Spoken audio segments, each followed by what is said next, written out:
Edit ചെയ്യാൻ വേണ്ടി മടി കാണിച്ചിരുന്ന ഒരു വീഡിയോ ആണിത്. കുറേ സമയം എടുത്തിട്ടാണ് ഇപ്പോൾ എങ്കിലും ഇരുന്ന് എഡിറ്റ് ചെയ്യാൻ പറ്റിയത്. കഴിഞ്ഞ മാസം ഞാൻ മധുരയിൽ പോയിട്ടുണ്ടായിരുന്നു. ഓൾറെഡി അതിൻ്റെ വീഡിയോസൊക്കെ ഷോർട്സ് ആയിട്ട് അപ്ലോഡ് ചെയ്തിരുന്നു. ഷോർട്സ് ആയിട്ട് തന്നെ അപ്ലോഡ് ചെയ്യാൻ വെച്ചിരുന്ന ഒരു വീഡിയോ ആണ് ഇതും. പക്ഷേ എങ്ങനെയൊക്കെ കട്ട് ചെയ്തിട്ടും ഒരു 60 സെക്കൻഡിൽ ഇത് ഉൾക്കൊള്ളിക്കാൻ പറ്റുന്നുണ്ടായിരുന്നില്ല. കാലത്ത് 8:30 മണിക്കായിരുന്നു മുഹൂർത്തം പറഞ്ഞിരുന്നത്. സോ നമ്മൾ രാവിലെ 7 മണിക്ക് തന്നെ റെഡി ആയിട്ടുണ്ടായിരുന്നു. അവിടെ ചെന്ന് കഴിഞ്ഞതിന് ശേഷം നമുക്ക് മനസ്സിലായി ഇതിപ്പോൾ ഒന്നും നിൽക്കില്ല എന്നുള്ള കാര്യം. ഓൾറെഡി നമുക്കവിടെ 4-5 മാരേജ് ഓൾറെഡി ഉണ്ടായിരുന്നു. ആ ടെമ്പിളിൻ്റെ പ്രത്യേകതയാണോ എന്നറിയില്ല, എല്ലാ മാരേജും അവിടെ തന്നെയായിരുന്നു. 4 കല്യാണത്തിൻ്റെ ആളുകൾ കാരണം തിരക്ക് കൂടിയിട്ട് അവിടെ നിൽക്കാൻ പോലും പറ്റുന്നുണ്ടായിരുന്നില്ല. ഈ പോകുന്നത് ഒരു വരനും വധുവാണ് കേട്ടോ.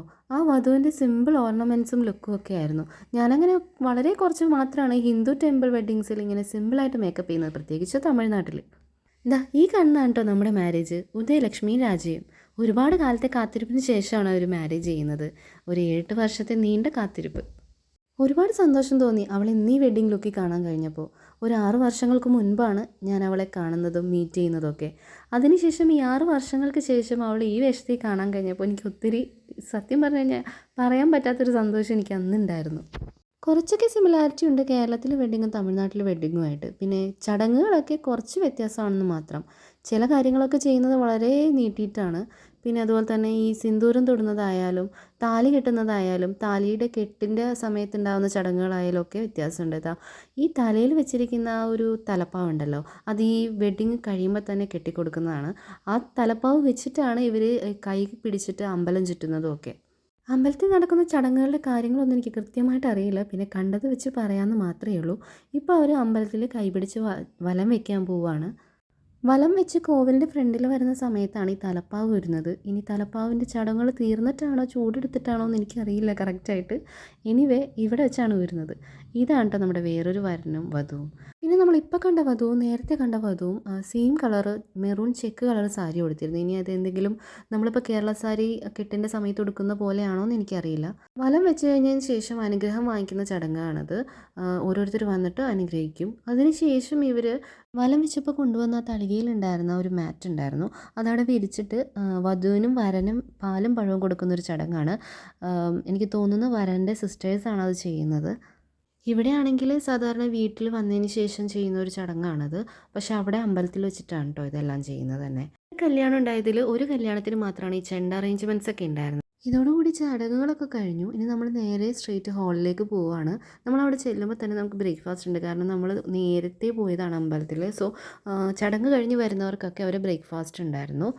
പിന്നെ ബ്രേക്ക്ഫാസ്റ്റിനെ പറ്റി പറയുവാണെങ്കിൽ ഇഡ്ഡലിയും സാമ്പാറും ഉണ്ടായിരുന്നു. പിന്നെ റവ കേസരി ഉണ്ട്, ചമ്മന്തി, ഉഴുന്നുവട, പിന്നെ ഒരു സംഭവം കൂടി ഉണ്ടായിരുന്നു. ചെറിയ സൈസ് 2 പൂരിയും പിന്നെ അതിന് പറ്റിയൊരു ഉരുളക്കിഴങ്ങിൻ്റെ കറിയാണ് ഉണ്ടായിരുന്നത്. ഇത്രയാണ് നമുക്ക് രാവിലെ ബ്രേക്ക്ഫാസ്റ്റിന് വേണ്ടി തന്നിരുന്നത്. പിന്നെ ഈ ഫ്രണ്ടിലിരിക്കുന്ന ആളുകളെ കണ്ടോ?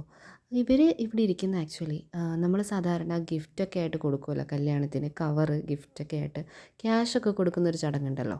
അപ്പോൾ അതിന് വേണ്ടിയിട്ട് കളക്ട് ചെയ്യാൻ വേണ്ടി ഇരിക്കുന്നതാണ്. നമ്മളിപ്പോൾ എന്തെങ്കിലും ക്യാഷ് കൊണ്ടുവന്നിട്ടുണ്ടെങ്കിൽ അവരെയാണ് ഏൽപ്പിക്കേണ്ടത്. അതിന് വേണ്ടി ഒഫീഷ്യലായിട്ടിരിക്കുന്ന ആൾക്കാരാണിത്. തമിഴ്നാട്ടിൽ എവിടെ തിരിഞ്ഞാലും നമുക്ക് ഫ്ലെക്സ് കാണാൻ പറ്റും. ഏത് കല്യാണത്തിൻ്റെ ആയാലും ഒരുപാട് ആളുകളുടെ ഒരു കൂട്ടത്തിലുള്ളൊരു ഫ്ലെക്സ് കാണാം. ഇതെന്തിനാണെന്ന് വെച്ച് കഴിഞ്ഞാൽ താഴെ കാണുന്ന ആളുകളാണ് ഇവരുടെ ഫ്രണ്ട്സ്. ഈ രാജയുടെ ഫ്രണ്ട്സാണ് താഴെ കാണുന്നത്. അവർ വെച്ചിരിക്കുന്ന ഫ്ലെക്സാണിത് ഇവർക്ക് ആശംസകൾ അറിയിച്ചുകൊണ്ട്. പിന്നെ ഇതിൽ തലാജിത്തിനും ചിമ്പുവിനും എന്താണ് കാര്യമെന്ന് ചോദിച്ചു കഴിഞ്ഞാൽ ഇവരൊക്കെ ഇവരുടെ ഫാൻസാണ്. സോ അവരെന്തായാലും ഉൾക്കൊള്ളിക്കും.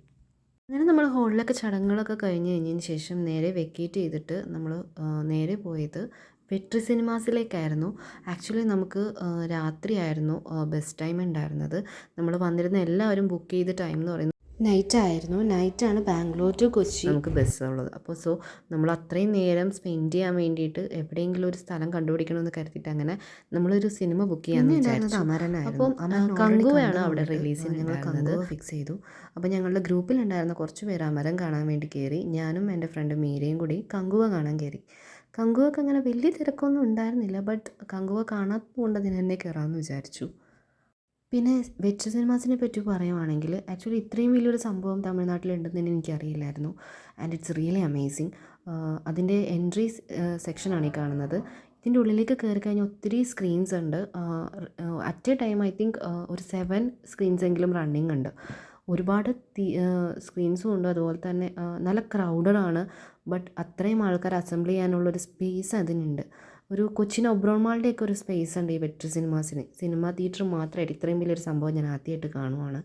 ആൻഡ് നമ്മൾ കാണാൻ പോയ കങ്കുവ എന്ന് പറയുന്നത് ഒരു 3D ഫിലിമായിരുന്നു. സോ നമുക്ക് അവിടെ ചെന്ന് കഴിഞ്ഞപ്പോൾ നമുക്ക് ആ എൻട്രി ടൈമിൽ തന്നെ നമുക്ക് സ്പെക്സ് തന്നായിരുന്നു. ആക്ച്വലി ഞാൻ ഈ തിയേറ്റർ കണ്ട ആ ഒരു ഷോക്കിൽ എനിക്ക് കയ്യിൽ തന്നത് എന്തോ കോംപ്ലിമെൻ്ററി സംഭവമാണെന്ന് കരുതിയിട്ട് ഞാനത് പൊട്ടിക്കാൻ നോക്കിയപ്പോഴാണ് ഇതിലിങ്ങനെ 3D സ്പെക്സ് ആണെന്നുള്ളത് കണ്ടത്. അതിനുള്ളിലേക്ക് കയറി കഴിഞ്ഞപ്പോൾ എനിക്ക് തമിഴ്നാടിനെ കൊണ്ട് പറ്റിയിട്ടുള്ള ഒരു പുച്ഛഭാവം ഉണ്ടല്ലോ, അതങ്ങോട്ട് മാറിക്കിട്ടി.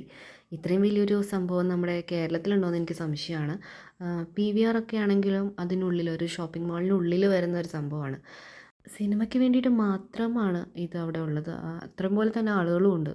പിന്നെ തമിഴ്നാട്ടിലെന്ന് വെച്ച് കഴിഞ്ഞാൽ ഒരുപാട് സിനിമ ആരാധിക്കുന്ന ആളുകളുള്ള ഒരു സ്ഥലമാണ്. കേരളത്തിലെ പോലെയല്ല. അവർക്ക് ഭയങ്കര ഒരു എന്താ പറയുക, കമലഹാസനായാലും രജനികാന്ത് ആയാലും വിജയ് ആയാലും സൂര്യ ആയാലും ഒക്കെ അവർക്ക് അത്രയും ആരാധനയുള്ളത് ഈ സിനിമയോടുള്ള ഒരു ആവേശം കൊണ്ടാണ്. അതിനുള്ളിൽ കയറി കഴിഞ്ഞാൽ ഒരുപാട് എക്സ്പ്ലോർ ചെയ്യാനുണ്ട്. ഇതിൻ്റെ വാഷ്റൂമാണിത്. സത്യം പറഞ്ഞു കഴിഞ്ഞാൽ ഭയങ്കര ക്ലീൻഡാണ്. തമിഴ്നാട്ടിൽ ഇത്രയും നല്ലൊരു ക്ലീനുള്ളൊരു സ്പേസ് കണ്ടുപിടിക്കുക എന്ന് പറയുന്നത് കുറച്ച് ഡിഫിക്കൽട്ടാണ്. നമ്മൾ എവിടെ തിരിഞ്ഞാലും വേസ്റ്റിൻ്റെ ഒരു കൂമ്പാരം കണ്ടതിന് ശേഷം നമ്മൾ പോരാൻ നേരത്താണ് നമ്മൾ വെട്രിയിൽ വരുന്നത്. സോ അവിടെ വന്നു കഴിഞ്ഞപ്പോൾ ആ ഒരു നീറ്റ്നെസ്സൊക്കെ കണ്ടു കഴിഞ്ഞപ്പോൾ നമ്മൾ വേറെ ഏതോ സ്ഥലത്താണെന്ന് തോന്നിപ്പോയി. ഇതിനുള്ളിൽ തന്നെ ഒരു സ്ക്രീനിൽ വെട്രി സിനിമാസിൻ്റെ ഫുൾ വീഡിയോ വരുന്നുണ്ട്. അതിൻ്റെ സീറ്റിംഗ്, അതിൻ്റെ ഫെസിലിറ്റീസ്, വാഷ്റൂം, അങ്ങനെ എല്ലാ കാര്യങ്ങളും, പിന്നെ അവിടെ റൺ ചെയ്യുന്ന മൂവീസിനെ പറ്റിയിട്ടുള്ള ഒരു വീഡിയോ ഒക്കെ വരുന്നുണ്ട്. അങ്ങനെ ടൈം ആവാറായി കഴിഞ്ഞ് കഴിഞ്ഞപ്പോൾ നമ്മൾ തിയേറ്ററിലേക്ക് എൻ്റർ ചെയ്തു. സത്യം പറഞ്ഞാൽ സീറ്റിംഗ് ഒക്കെ അടിപൊളിയാണ്. നമ്മളിപ്പോൾ PVRൽ കയറുന്ന പോലെ തന്നെ അത്യാവശ്യം നല്ല സീറ്റിംഗ് തന്നെയാണ്. കുഷ്യനായാലും ഒക്കെ നീറ്റാണ്. നീറ്റ് മാത്രമല്ല, നമുക്ക് കുറച്ചും കൂടി കംഫർട്ടബിളായിട്ട് ഇരിക്കാൻ പറ്റിയ ഒരു സ്പേസാണ്. പിന്നെ ലെഗ് സ്പേസ് ആണെങ്കിലും അത്യാവശ്യം നീളമുണ്ട്. പിന്നെ സീറ്റ് തമ്മിലുള്ള ആ ഒരു ഗ്യാപ്പ് ആയാലും ഒക്കെ അത്യാവശ്യം നല്ലൊരു സെറ്റപ്പ് തന്നെയാണ്. ഒരുപാട് സീറ്റിങ്ങുള്ളൊരു സ്ക്രീനായിരുന്നു നമ്മൾ കയറിയിട്ടുണ്ടായിരുന്നത്. അപ്പോൾ അങ്ങനെ മൂവി തുടങ്ങി. ഇനി സൂര്യയുടെ എൻട്രിയാണ്.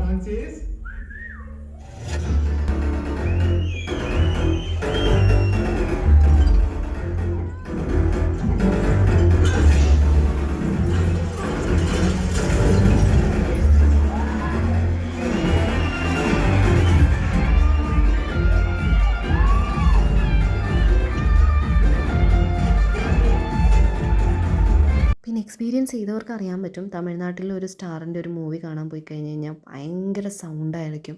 അപ്പോൾ സൂര്യ ആയാലും വിജയ് ആയാലും രജനീകാന്ത് ഒക്കെ സെയിം അങ്ങനെ തന്നെ. അടിപൊളിയാണ് അവരുടെ കൂടെ ഇരുന്ന് സിനിമ കാണാനായിട്ട്. ഒരു 8 മണിയായപ്പോഴത്തേക്കും നമ്മൾ ഫുഡ് കഴിച്ച് ബസ്സിൽ കയറി. നമുക്ക് ലൈവ് ട്രാക്ക് ചെയ്യാമായിരുന്നു. പിന്നെ ഒരു 5 മണിയായി നമ്മൾ വൈറ്റിലെത്തിയപ്പോൾ. ഭയങ്കര അടിപൊളി ട്രിപ്പായിരുന്നു. നമുക്കങ്ങനെ ടെൻഷനും കാര്യങ്ങളൊന്നും ഉണ്ടായിരുന്നില്ല. പിന്നെ അവരാണെങ്കിലും ഭയങ്കര സപ്പോർട്ടീവായിരുന്നു. അപ്പോൾ ഇത്രയേ ഉള്ളൂ മധുര ട്രാവൽ. Bye bye.